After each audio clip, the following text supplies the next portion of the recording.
Good morning, student.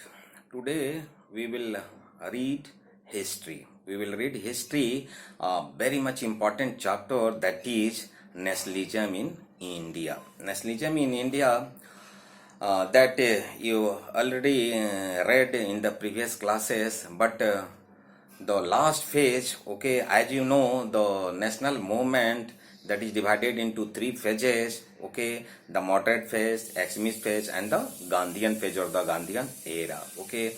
After the Indian National Congress foundation, the yani 1885 to 1905, that was the moderate phase, and 1905 to 15, that is the extremist phase, and after that, that is the Gandhian phase. When the Gandhi arrived from South Africa, that is known as the Gandhian phase, and being a student of class 10th, you have to read this phase, the last phase, the Gandhian phase, okay, or the last phase. No, last phase, the third phase, or the Gandhian phase, that is also called the Gandhian era, okay. तो इस chapter में हम जो पढ़ेंगे, let's start from the first world war and the खिलाफत movement, okay. खिलाफत movement, non cooperation movement, different stands, and the civil disobedience movement, the such and such things which we will discuss today, okay. So let's start with the first world war. The first world war, इसका period है 1914, okay, that till continue 1819 तक, है ना. First World War created a new economic and political situation worldwide, okay. It created a new economic and political situation worldwide, okay. Worldwide, it led a huge increase in defense expenditure. Defense expenditure में huge increment होता है, which was financed by war loans and increasing taxes. और हमारे यहाँ भारत में भी क्या हो जाता है, टैक्स बढ़ा दिया जाता है, इंक्रीज टैक्सेस, कस्टम ड्यूटीज, ना. तो ये टैक्स एंड कस्टम ड्यूटीज बढ़ा दी जाती है ना. इसका इम्पैक्ट क्या होता है, जो फर्स्ट वर्ल्ड वार होता है 1914 टू 18 के बीच, उसका इम्पैक्ट क्या पड़ता है हमारे देश पे, है ना. At that time we were the under colony, or no, under the Britishers. Between 1913 to 1918, the prices of food grains increased largely, which led to extreme hardship for the common people, okay. Food grains का prices जो था ना, वो भी increase हो गया था. क्यों? The peasantry suffered from heavy rent and taxes. Villagers were called upon to supply soldiers, है ना. और विलेजर्स को गांव से लोग, और जो फोर्स रिक्रूटमेंट, यानी जब बलात् उसे वो रिक्रूट कर लेते थे आर्मी में, पकड़ तकड़ करके, और वो रख लेते थे, ज्वाइन करा लेते थे. The force recruitment in rural areas called wide spread anger. Force recruitment की बात हम करेंगे, है ना, कि बलात् जबरदस्ती वो आर्मी में रख लेते थे अंग्रेज सब, है ना. तो that was the reason, है ना, for the widespread anger in the country side, है ना. तो ये प्लेटफॉर्म था, ये इसका इम्पैक्ट था. In 1918-19 and 2021, crops failed in many parts of India, okay, resulting in acute shortage of food. There was also an influenza epidemic, ना. Influenza epidemic भी था, इन्फ्लुएंजा की महामारी भी फैली हुई थी. According to the census of 1921, ना, 12 to 13 million people died as a result of a famines and the epidemic, ना. इस एपिडेमिक से, इस महामारी से, फेमिन से, अकाल से 12 to 13 million people died, ना. तो ये स्थिति थी, ना. यानी कि बुरा असर था फर्स्ट वर्ल्ड वार का. अब पढ़ेंगे एमरजेंस ऑफ महात्मा गांधी, ना. इमरजेंस यानी महात्मा गांधी का उद्भव होता है, यानी ये तो स्थिति थी, socio economic condition that was during that period in our country India, है ना। ओके, अब इमरजेंस देखेंगे, है ना। महात्मा गांधी का भारत में आगमन होता है। In such critical social condition a new leader Mohandas Karamchand Gandhi appeared. Okay, he suggested a new method of action. Okay, क्या he suggested a new method of action, and what was the new method? That was satyagraha. That was satyagraha. ये क्या होता है satyagraha? Mahatma Gandhi return to India in January 1915. Mind that, कहां से आए थे तो इंडियन, बट कहाँ वो प्रैक्टिस कर वकालत करते थे ना, कहाँ पे? साउथ अफ्रीका में। ठीक है, satyagraha was method, satyagraha was method of agitation, okay, and protest based on truth and non violence. No, this was the methodology which was opted by Gandhi, that is based on the truth and non-violence. सत्य और अहिंसा, no हिंसा, no खून खराबा, no मारपीट, okay, and truth, सत्य, सत्य and अहिंसा पे वो आधारित जो पद्धति थी लड़ाई की, that is known as the agitation methodology है, that is known as satyagraha. Okay, if the struggle was, Gandhi ji कहा करते थे क्या, if the struggle was against injustice, है ना, अगर हमारा स्ट्रगल ना अगेंस्ट इनजस्टिस है, इनजस्टिस के अगेंस्ट है, the physical force was not necessary to fight the oppressor. तो फिजिकल फोर्स की शारीरिक उसमें ये धक्का मुक्की करने की जरूरत नहीं है। Without being aggressive, okay, mind that, without being aggressive, बिना एग्रेशन के, बिना आक्रामकता के, है ना, असत्याग्रही could win the battle, असत्याग्रही could win the battle through non violence, through non violence. तो this is the such and such ideology which was coined by the Mahatma Gandhi, that is known as the Satyagraha. Okay, that is the idea of Satyagraha. Satyagraha in India, है ना, इसको यहाँ भी apply किए उसी methodology को, और उसी मेथडोलॉजी से वो साउथ अफ्रीका में लड़ रहे थे। 15 में भारत आते हैं गांधी, यानी पूरा चैप्टर नेशनलिज्म इन इंडिया है, इसका हीरो कौन है इस चैप्टर का? महात्मा गांधी। ओके, हम देखेंगे आगे कैसे, how After arriving in India, Mahatma Gandhi successfully organized Satyagraha movement at various places. Okay, the experiments in Satyagraha brought Gandhi into close touch with the masses, है ना, और ये कैसे मासेस के क्लोज टच में आते हैं, है ना, ये कैसे एक जन आंदोलन का रूप देते हैं और कैसे पूरी मासेस का लीडर पाते हैं, बन जाते हैं।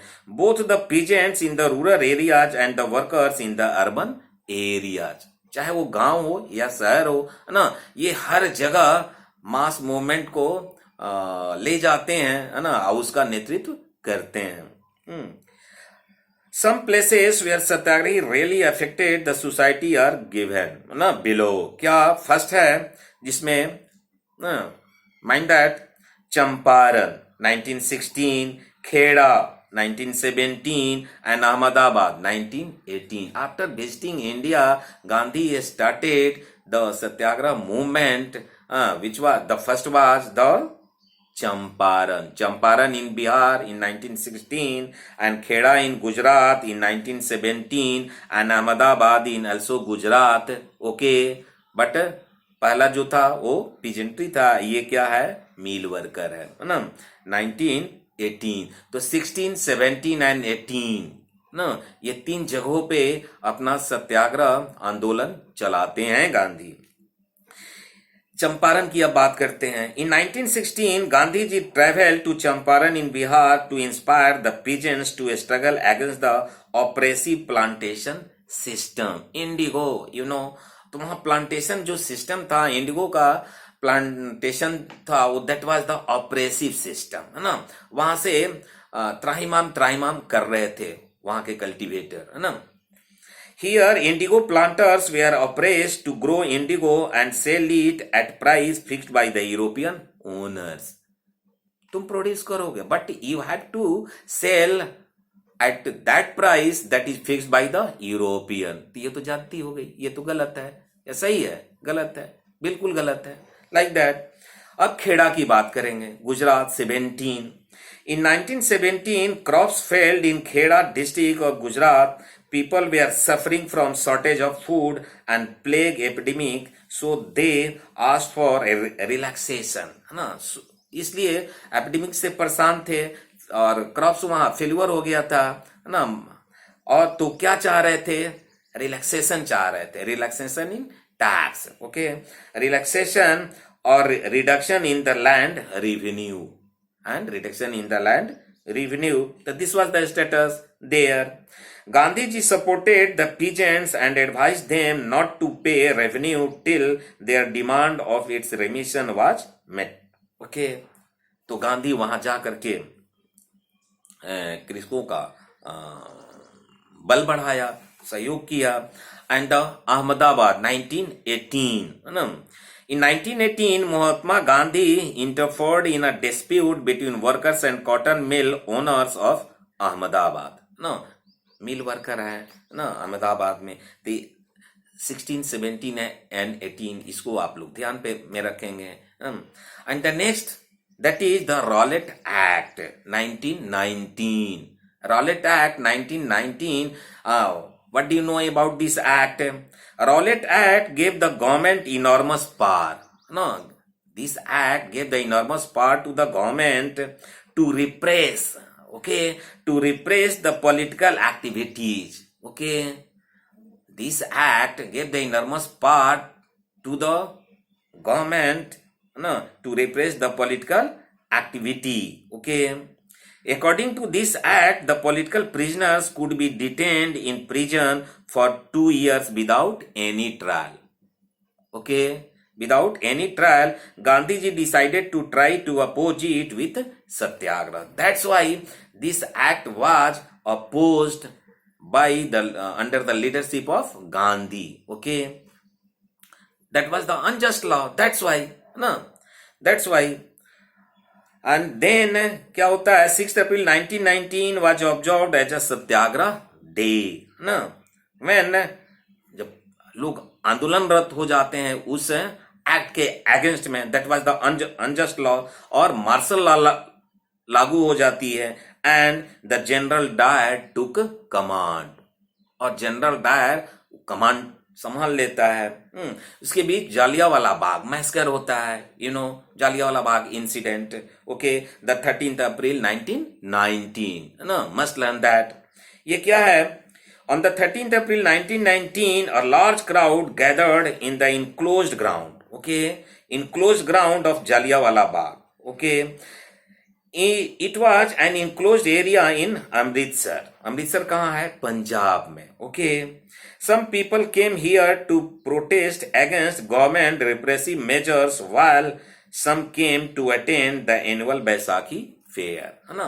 यानी उसी समय बैसाखी फेयर भी था, बैसाखी मेला, है ना.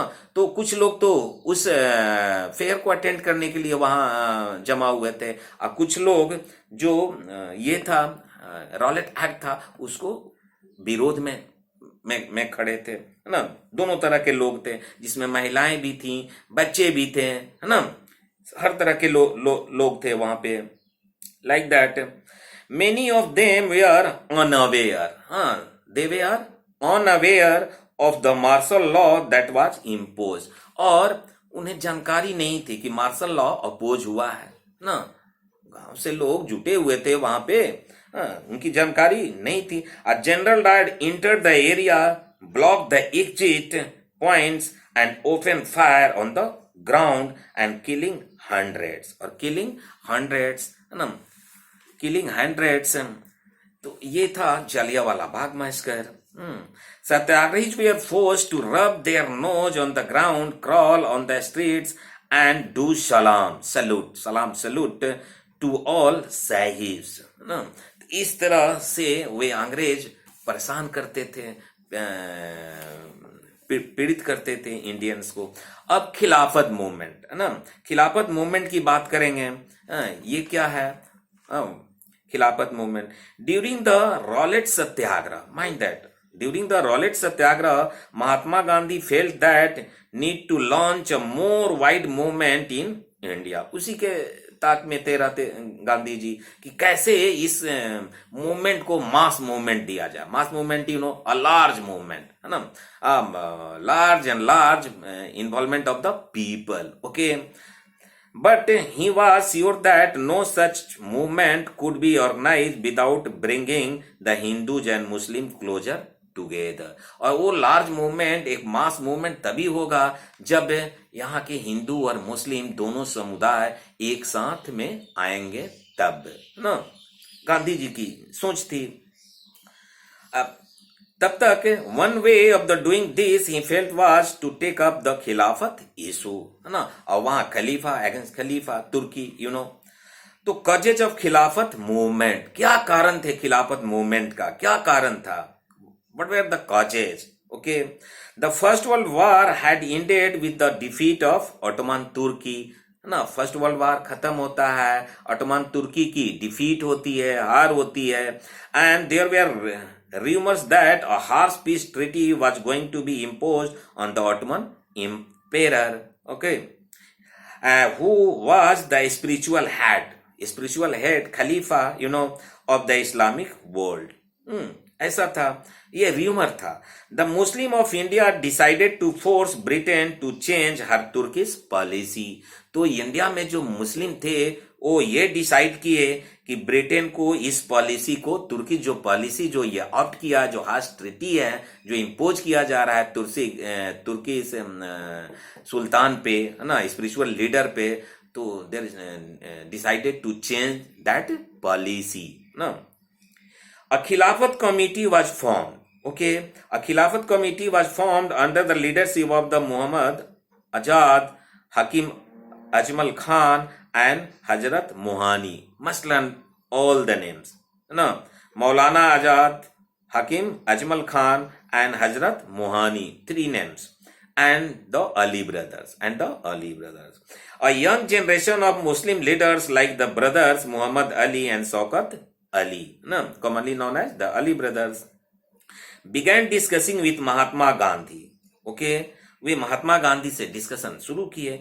Gandhi ji saw this, okay, Gandhi ji saw this as an opportunity of the uniting Hindu and Mohammedan as would not rise in 100 years ना। तो ये गांधी को एक अपॉर्चुनिटी मिल गया कि ऐसा जो गोल्डन अपॉर्चुनिटी तो आगामी 100 सालों में भी नहीं आने वाला है। That's why Gandhi supported, okay, खिलाफत इशू और द खिलाफत मूवमेंट। क्यों? गांधी एक मास मूवमेंट यहां लाना चाहते थे ना, that's why.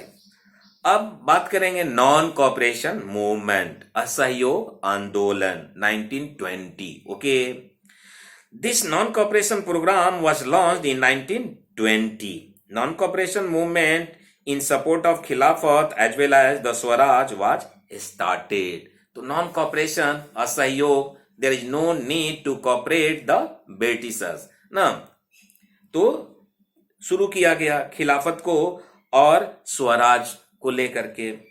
Eight the Calcutta session, mind that, okay, at the Calcutta session of the Congress in September 1920, Gandhi ji convinced other leaders of the need to start a non cooperation movement in support of खिलाफत,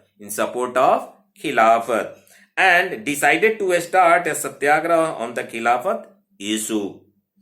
The non-cooperation movement was the first mass-based political movement. Mind that, okay? The non-cooperation movement was the first mass-based political movement under Gandhi ji in his famous book Hind Swaraj. There is a book written by Gandhi, that's name is the Hind Swaraj, that published in 1909. Okay, that is written in your NCERT book. No, don't worry about that. Read the thoroughly. There is a need to thoroughly reading. Okay, the book. In India, with the cooperation of, तो क्या कहते हैं Gandhi? Mahatma Gandhi declared that British rule was established in India with the cooperation of Indians. Okay, कि ब्रिटिशों ने यहाँ शासन स्थापित किया, क्यों? कि भारतीयों ने क्या किया? सहयोग किया. That's why.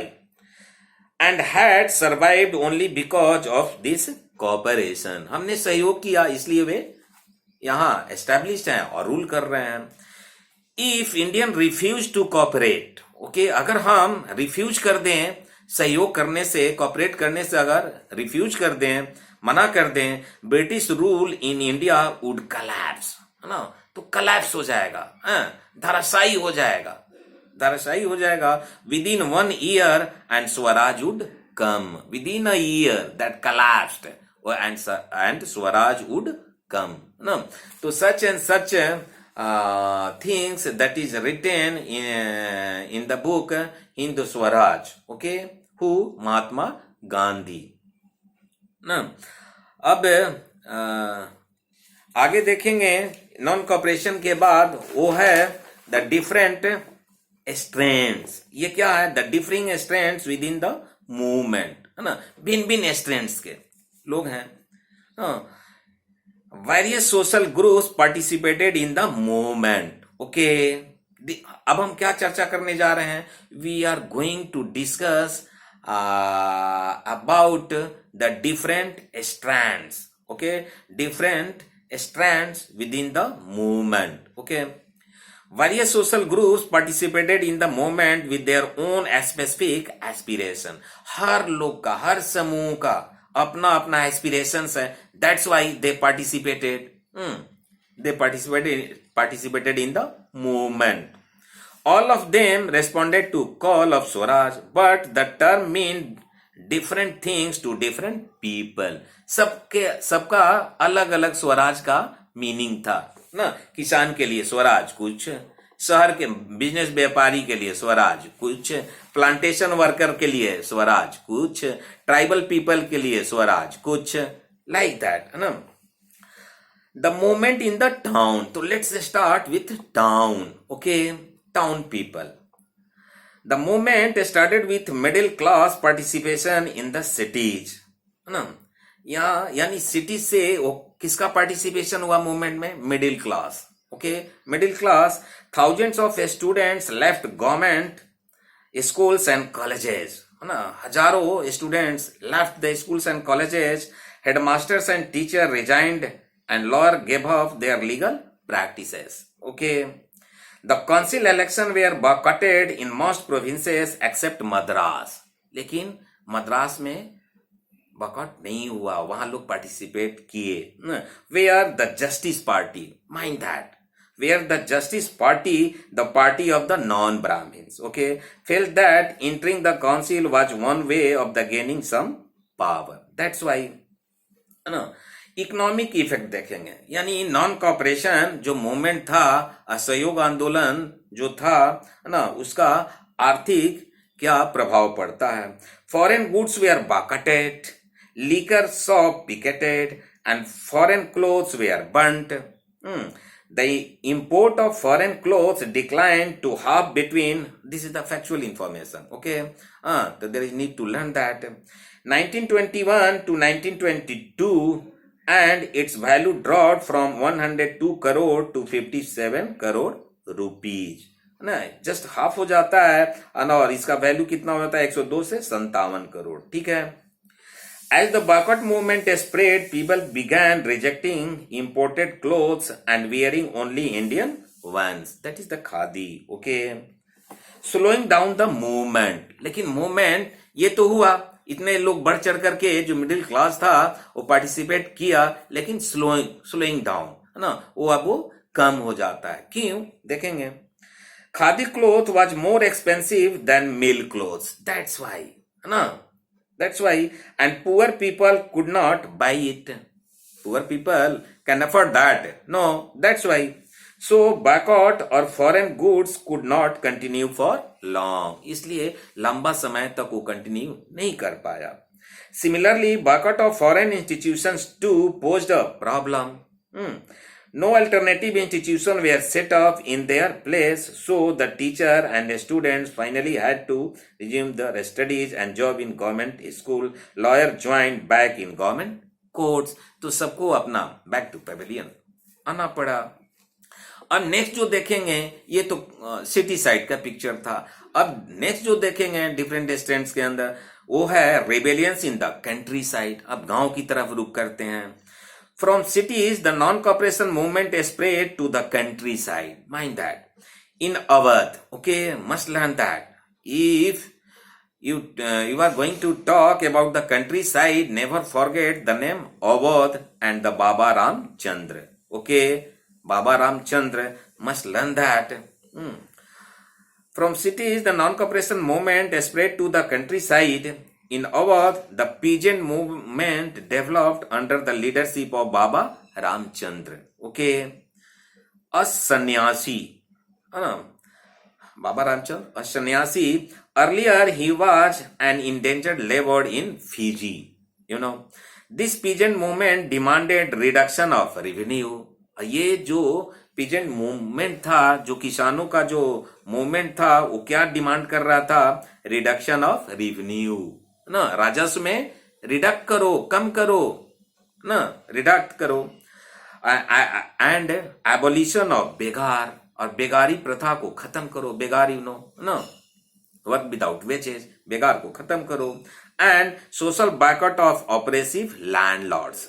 The such and such problem that was exist in countryside. Okay. By October, the Awadh Kisan Sabha was set up and it was headed by Jawaharlal Nehru, Baba Ramchandra. Okay, तो इस तरह से वहां अवध किसान सभा का formation होता है. Interpretation of Swaraj bye tribal peasants. अब ट्राइबल की तरफ हम रुक करते हैं ना, यानी वहां स्वराज से क्या मतलब था, वहां के लोग स्वराज को किस रूप में देखते थे. Tribal peasants interpreted the message of Mahatma Gandhi and the idea of Swaraj in another way. Mind that, another way. The strict forest law made the hill people angry. है ना, अंग्रेजों ने तो वहां भी कानून लगा रखा था ना. In the Gudem Hills of Andhra Pradesh, a militant guerrilla movement spread under the leadership of Alluri Sitaram Raju. Must learn the name. Alluri Sitaram Raju. Okay. Alluri Sitaram Raju, Gudem Hills. Okay. So this persuaded people to wear khadi and give up drinking. ये Alluri Sitaram Raju वहां का leader था. वो he persuaded people to wear khadi and give up drinking. ना ये था. The Gudem rebels attacked police stations, attempts to kill British officials, and carried on the guerrilla warfare, okay, for achieving Swaraj. And Raju was captured and executed in 1924. Like that. So this was the such and such scene in the tribal area. Now we are going to see about the plantation है ना, plantation worker. अब यहां देखेंगे for plantation workers in Assam. Okay, for plantation workers in Assam freedom mean the right to move freely. हाँ जी, right to move freely. वे तो अपने घर भी नहीं आ सकते थे ना पहले, किसके तरह. इनलैंड इमिग्रेशन एक्ट 1859 वहां ब्रिटिशर्स लगा रखा था. कौन सा act?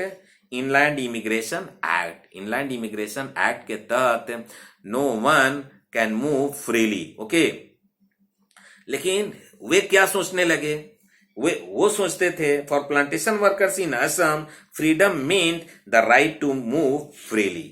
Okay, Inland Immigration Act of 1859, under this law, plantation workers were not permitted to leave the tea garden. Under this act, okay, the plantation workers were not permitted to leave the tea gardens without permission. Without permission, बिना अनुमति के आप चाय बागान नहीं छोड़ सकते. And in reality, they were rarely given such permission and rarely, okay, rarely, विरले ही उन्हें ये चाय बगान छोड़ने की अनुमति अंग्रेज दिया करता था. That's why that act was imposed, okay, imposed. So such and such scene which we had already seen the under the differing stands within the movement. Okay, now we are going to see about the civil disobedience movement. ये क्या है? Civil disobedience movement, उसमें Chauri Chaura incident से शुरू करेंगे, है ना, and the Simon Commission, Purna Swaraj and the salt march. Okay, ये सब सारी हम बातें करेंगे, लेकिन in the next class and the collective belonging, the civil disobedience movement and the collective belonging, these two things which we will discuss in later class. Thank you.